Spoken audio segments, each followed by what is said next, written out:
ហើយនេះគឺជាទូរស័ព្ទដៃ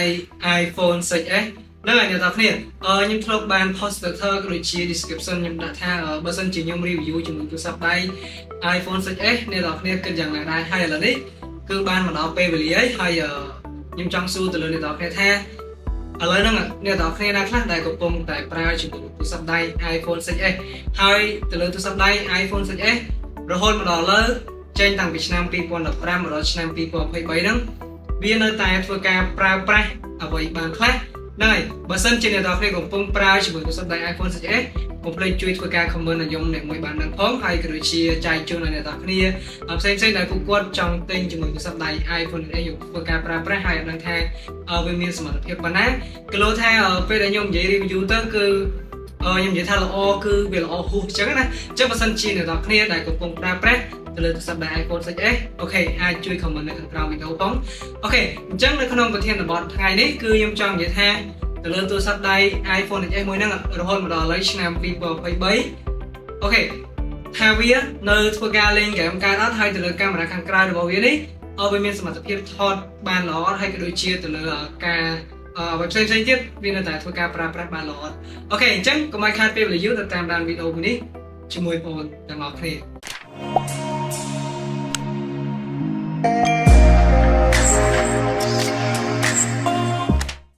អញ្ចឹងពីដំបូងខ្ញុំសូមនិយាយចូលដល់កម្លាំងម៉ាស៊ីនរបស់វាតែម្ដងដោយទូរស័ព្ទដៃ iPhone 6s មួយនេះបើយើងនិយាយពីការចេញគឺវាចេញតាំងពីឆ្នាំ2015ហើយរហូតដល់ឥឡូវគឺយូរមែនតើហើយពេលហ្នឹងក៏គេបានមកពាក់មកជាមួយនឹងបន្ទះ chip ល្អផងដែរអ្នកនរគ្នាដោយ iPhone 6s គឺគេបានមកពាក់មកជាមួយនឹងបន្ទះ chip Apple A9 ដែលមានប្រវែង14 mm ផងដែរហើយការចេញពីលើកហ្នឹងទៅលើទូរស័ព្ទដៃ iPhone 6s គឺវាកើតមកហើយរត់ដោយជាមួយនឹង iOS 9.0 ហើយរហូតមកដល់ឥឡូវយើងក៏អាចធ្វើការអាប់ដេតវាដល់ version ចុងក្រោយ 15.7 ដូចទៅនឹង iPhone 7 ឬក៏ iPhone 7 Plus ផងដែរហ្នឹងហើយអ្នកទាំងគ្នាបើយើងនិយាយទាក់ទងជាមួយទូរស័ព្ទដៃ iPhone 7 ហើយនិង7 Plus ខ្ញុំសូមបើកវងខ្យល់បន្តិចទៅលើទូរស័ព្ទដៃ iPhone 7 ហើយនិង7 Plus ហើយខ្ញុំក៏មានគម្រោងធ្វើការ review វាផងដែរហើយចង់ដឹងថាទៅលើ iPhone 7 ដែល update បានត្រឹមតែ version 15.7 ដូចទៅនឹង iPhone 6s ឬក៏7 Plus ហ្នឹងរហូតមកដល់ឥឡូវឆ្នាំ2023ហ្នឹងវាមានសមត្ថភាពអីគេខ្លះហើយនៅធ្វើការប្រើប្រាស់បានអីគេខ្លះហ្នឹងហើយបើសិនជាអ្នកនរគ្នាចង់មើលជាមួយនឹងវីដេអូមួយហ្នឹងអ្នកនរគ្នាបើសិនជាអ្នកថ្មីកុំភ្លេចជួយធ្វើការជួយ subscribe ក៏ដូចជា Facebook page កុំភ្លេចជួយ follow ម្នាក់មួយផងអូខេចូលមកដល់ទូរស័ព្ទដៃ iPhone 6s របស់យើងវិញហើយបើនិយាយពី RAM របស់ទូរស័ព្ទដៃ iPhone 6s វិញទៅលើ RAM កាលពីលើហ្នឹងគឺគេបានកើតមកជាមួយនឹង RAM ត្រឹមតែ 2G នោះទេអ្នកនរគ្នាហើយនិយាយពី memory ឬក៏អង្គទុកទិន្នន័យរបស់វាហ្នឹងគឺមាន16G 32G 64G និង 128G ហើយបើសិនជាអ្នកនរគ្នាសួរខ្ញុំថាទៅលើ iPhone 6s ធ្វើការលេងហ្គេមកើតអត់បើសិនជាខ្ញុំនិយាយទៅលើ RAM 16G គឺខ្ញុំសុំធីបចោលតែម្ដងទៅលើ RAM 16G គឺវាតូចខ្លាំងពេកគ្រាន់តែធ្វើការ update version ដល់ 15.7 ហ្នឹងគឺវាស៊ីមេអស់បាត់ទៅហើយអញ្ចឹងនៅសល់ 3-4G ដាក់ហ្គេមលេងអត់កើតទេអញ្ចឹងបើសិនជាមាន memory 32G ខ្ញុំគិតថាអាចល្មមហើយបើសិនជាអ្នកនរគ្នាមាន 64G វិញកាន់តែពិសេសហើយអ្វីដែលកាន់តែthe best ហ្នឹងគឺទៅលើ memory 128G នឹងតែម្ដងអូខេខ្ញុំអាចនិយាយបានថាទៅលើទូរស័ព្ទដៃ iPhone 6s វាមិនល្អខ្យល់ទេរហូតដល់ពេលបច្ចុប្បន្នបើយើងនិយាយទៅលើការលេងហ្គេមវាមានហ្គេមមួយចំនួនដែលអាចលេងបានហើយហ្គេមមួយចំនួនទៀតធំគឺវាមិនអាចលេងបានទេជាក់ស្ដែងដូចហ្គេម PUBG Mobile យើងអាចចូលលេងបានប៉ុន្តែវានឹងឡើងកម្ដៅលឿនអញ្ចឹងវាអាចនឹងធ្វើការលូតចេញខាងក្រៅវិញហើយបើយើងនិយាយទៅលើហ្គេម Mobile Legend ឬក៏ហ្គេម Free Fire គឺជាហ្គេមមួយដែលកំពុងតែល្បីហ្នឹងខ្ញុំអាចនិយាយបានថាទៅលើទូរស័ព្ទដៃ iPhone 6s ឬក៏អ្នកនរគ្នាដែលកំពុងតែប្រើប្រាស់ជាមួយទូរស័ព្ទដៃ iPhone 6s Plus ហ្នឹង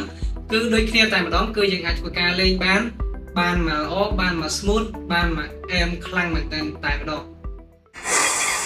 Until you're as brilliant as me. Launch attack.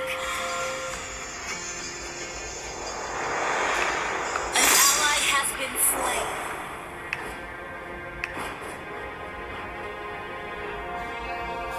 Your team destroyed a turret. An ally has been enemy double kill. You have slain an enemy. Shut down. Double kill. Triple kill.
ត្រង់ចំណុចហ្គេមចូលដល់ចំណុចមួយទៀតគឺទៅលើចំណុចកាមេរ៉ាខាងក្រោយអូខេទៅលើផ្នែកកាមេរ៉ាខាងក្រោយរបស់ទូរស័ព្ទដៃ iPhone 6s មួយនេះខ្ញុំអាចនិយាយបានថាគឺល្មមតែម្ដងបើសិនជាអ្នកនរគ្នាអត់សូវសម្បូរលុយដូចខ្ញុំអញ្ចឹងហើយអ្នកនរគ្នាចង់បានជាមួយនឹងប្រភេទកាមេរ៉ាដែលអាចថតវីដេអូបានរហូតដល់ 4K ដូចជាកម្រិត18ហ្នឹងគឺបានដល់ 120Hz អីអូខេអ្នកនរគ្នាក៏អាចសម្លឹងមើលជាមួយទូរស័ព្ទដៃ iPhone 6s ផងដែរប៉ុន្តែបើសិនជាអ្នកនរគ្នាចង់បានដូចជាទៅទិញហើយអ្នកនរគ្នាគួរតែមើលទៅចាំអីវ៉ាន់សិនសំណុំអីគឺចាំទិញមកបើសិនជាអីវ៉ាន់គាត់ដូរអីខ្លាចគេលួចកាមេរ៉ាស៊ីនបាត់អញ្ចឹងថតអត់ស្អាតទេអូខេអញ្ចឹងទៅលើផ្នែកកាមេរ៉ាខាងក្រោយរបស់វាមួយនេះគឺមានតែមួយគ្រាប់ទេដូចយើងបានដឹងហើយតែបាននិយាយពីការថតរូបវិញក៏ដូចជាការថតវីដេអូហ្នឹងគឺអែមខ្លាំងមែនតើដោយទៅលើ 4K របស់វាគឺវាអាចថតបានវីដេអូ 4K នៅក្នុងកម្រិត 4K 30 frame ហើយបើនិយាយពី18វិញដោយដែលខ្ញុំនិយាយជាមិនអញ្ចឹងគឺថតបាន18 30 frame 18 60 frame ហក់បានរហូតដល់ 120Hz ផងដែរអូខេលយខ្លាំងមែនតើអ្នកនរគ្នាខ្ញុំអាចនិយាយបានថាទៅលើការប្រើប្រាស់ជាមួយទូរស័ព្ទដៃ iPhone 6s ទៅលើផ្នែកកាមេរ៉ាខាងក្រោយរបស់វាខ្ញុំធ្លាប់ប្រើហើយខ្ញុំក៏នៅតែប្រើដែររហូតដល់ពេលបច្ចុប្បន្នខ្ញុំអាចនិយាយបានថាទៅលើកាមេរ៉ារបស់វាហ្នឹងគឺនៅតែអែមហើយទៅលើការចាប់ពណ៌ក៏ដូចជាការចាប់យករូបភាពចេញពីយើងហ្នឹងគឺបើថាយើងថតជាមួយនឹងរូបមនុស្សរូបរបស់យើងអញ្ចឹងទៅលើការផលិតរបស់វាគឺផលិតបានស្អាតខ្លាំងមែនទែនហើយឃើញទៅលើមុខរបស់យើងគឺច្បាស់មែនទែនតែម្ដងអូខេនៅមិនទាន់អស់ទៅលើចំណុចសរសើរពីវាទេគឺខ្ញុំសូមសរសើរមួយចំណុចទៀតទៅលើមិចស្រូបសម្លេងរបស់វាបើសិនជាអ្នកនរគ្នាកំពុងតែប្រើប្រាស់ជាមួយនឹងទូរស័ព្ទដៃ iPhone 6s អីអ្នកនរគ្នាប្រកាសជាបានដឹងពី quality ឬក៏គុណភាពតែមិចស្រូបសម្លេងរបស់វាខ្ញុំចង់មានន័យថាទៅលើមិចស្រូបសម្លេងរបស់វាហ្នឹងគឺល្អប្រសើរខ្លាំងមែនទែនហើយបើសិនជាអ្នកនរគ្នាជាអ្នកធ្វើការផលិតវីដេអូឬក៏អ្នកនរគ្នាចូលចិត្តថតវីដេអូនៅតាមដងផ្លូវឬក៏វីឡុកអីផ្សេងអ្នកនរគ្នាមានកាមេរ៉ាដែរប៉ុន្តែពេលដែលទៅហ្នឹងគឺភ្លេចម៉ៃស្រូបសម្លេងអញ្ចឹងបើសិនជាអ្នកនរគ្នាកំពុងតែប្រើទូរស័ព្ទដៃ iPhone 6s ខ្ញុំគិតថាអ្នកនរគ្នាអាចយកទូរស័ព្ទដៃ iPhone 6s គឺជាជំនួយបានមួយគ្រាផងដែរមូលហេតុហ្នឹងគឺថាទៅលើមិចស្រូបសម្លេងរបស់វាហ្នឹងគឺទប់ noise បានល្អខ្លាំងមែនទែនមិនថាសម្លេងឡានមិនថាសម្លេងខ្យល់ទេគឺ perfect តែម្ដងខ្ញុំហ៊ាននិយាយបែបនេះគឺដោយសារតែ iPhone 6s របស់ខ្ញុំគឺវាកាត់សម្លេងបានល្អប៉ុណ្ណឹងអូខេហើយបើសិនជាអ្នកនរគ្នាចង់តេស្តចង់សាកល្បងអីអូខេអ្នកនរគ្នាអាចសាកបានហើយបើសិនជាអ្នកនរគ្នាយកទៅថតអត់ដូចអ្វីដែលខ្ញុំនិយាយប្រហែលជាអ្នកនរគ្នាអត់ទាន់បានបើកជាមួយនឹងមុខងារ noise នៅក្នុង setting ហើយបើសិនជាអ្នកនរគ្នាចង់បើកជាមួយនឹងមុខងារមួយហ្នឹងអ្នកនរគ្នាក៏អាចចូលទៅមើលនៅក្នុង YouTube របស់ខ្ញុំផងដែរហើយខ្ញុំក៏បានប្រាប់ពីវិធីបើកផងដែរអ្នកនរគ្នាអូខេហើយមួយទៀតដែលខ្ញុំអាចនិយាយបានថាទៅលើ iPhone 6s ទៅលើ ម៉ៃស្រូបសម្លេងរបស់វាល្អគឺដោយសារតែខ្ញុំបានយកជាមួយទូរស័ព្ទដៃ iPhone 11 Pro Max ខ្ញុំទៅបើកជាមួយនឹងកម្មវិធី Noise Reduction ដូចគ្នាហើយខ្ញុំបានយកវាទៅធ្វើការថតនៅតាមដងផ្លូវដូចគ្នា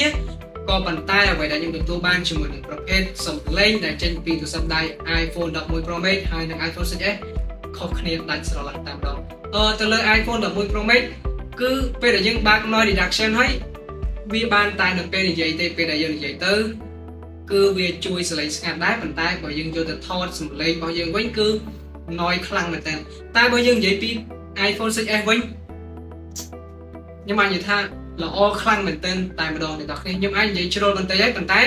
វាគឺជាការពិតអ្នកនរគ្នាសំបីតែឥឡូវខ្ញុំកំពុងតែប្រើហ្នឹងក៏ខ្ញុំឧស្សាហ៍ប្រើវាផងដែរទៅលើការថតសំឡេងដូចជា record សំឡេងយកមកដាក់ជាវីដេអូដើម្បីឲ្យអ្នកនរគ្នាកំពុងមើលហ្នឹងពេលច្រើនគឺខ្ញុំបានធ្វើចេញពីទូរស័ព្ទដៃ iPhone 6s តែម្ដងអ្នកនរគ្នាដោយសារតែខ្ញុំអត់សូវមានលុយច្រើន